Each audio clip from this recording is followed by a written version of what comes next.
Gəlin birlikdə sünnət tortumuzu yığaq. Allah bütün balaları qorusun, bizimkilər də onların içində. Bu tort bacım oğlunun sünnət tortudur.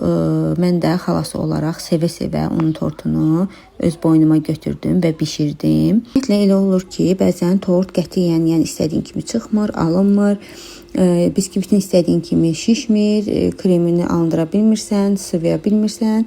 Ancaq bu adətən böyük adamların tortunda olur. Uşaq tortlarında mən belə bir şeyə rastlaşmamışam, sözün düzü. Yəqin ki, bu həmin adamların özü ilə bağlıdır. Loru dildə desək, işləri daşdan çıxır. Qeyd edim ki, videoda istifadə etdiyim alətlər, məhsulların çoxsu demək olar ki, çox tort ləvazimatlarında olur.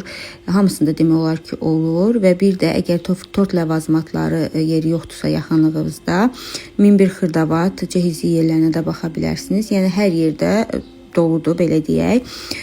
Bu koronanı isə mən axşamdan hazırladım ki, səhərə biraz qalsın, qurusun, özünə gəlsin. Görünüşü gözəl, hazırlanması isə çox sadədir gördüyünüz kimi. Yəni burada qeyri-adi bir şey yoxdur.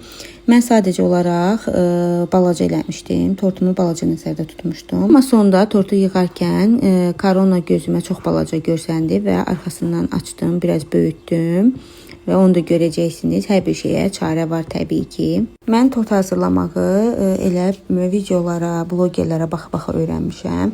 İndiki zamanədə nəyisə öyrənmək çox çətin bir məsələ deyil. İstənilən məlumatı da asanlıqla əldə etmək olur, mümkündür. Yetər ki, siz istəyəsiniz, özünüzə odaqlanasınız və onu da qeyd edim ki, insan özünə odaqlananda, artıq özü ilə məşğul olmağa başladıqca görürsən ki, ətrafdakı adamlar azalır, daha doğrusu lazımsız adamlar azalır və bir müddətdən sonra başlayırsan heç kimlə maraqlanmamağa, heç kim sənin marağını çəkmir, ancaq başında özün olursan, öz planların olur, öz həyatın olur. Belə deyək ki, öz həyatının ipləri öz əlində olur. Ona görə də gedənləri buraxın getsinlər, icazə verin getsinlər, özünüzdə saxladıb, özünüzdə yük eləməyin, özünüzdən də buraxın getsin. Zaten kiminsə getməyi, kimisə sonu ola bilməz, heç kim əvəz olunmaz deyil bu dünyada. Yəni sizdən də bir dənədir, onun da fərqinə varın, onu da bilin. Bu da mənim tortumun demək olar ki, son halı, koronamı gördünüz və sonda da tortumu yığıram. Bəs sizdə necədir? Yığıncaqlarda necə edirsiniz? Köməkləşirsiniz, köməkləşmirsiniz?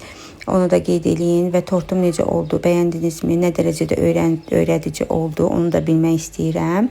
Və yorum yazın, takip eləmirsinizsə takip eləyin, həvəslənin və belə videolarım çox olsun. Vlogum biraz uzun alındı. Ümidvaram ki, sıxılmadınız.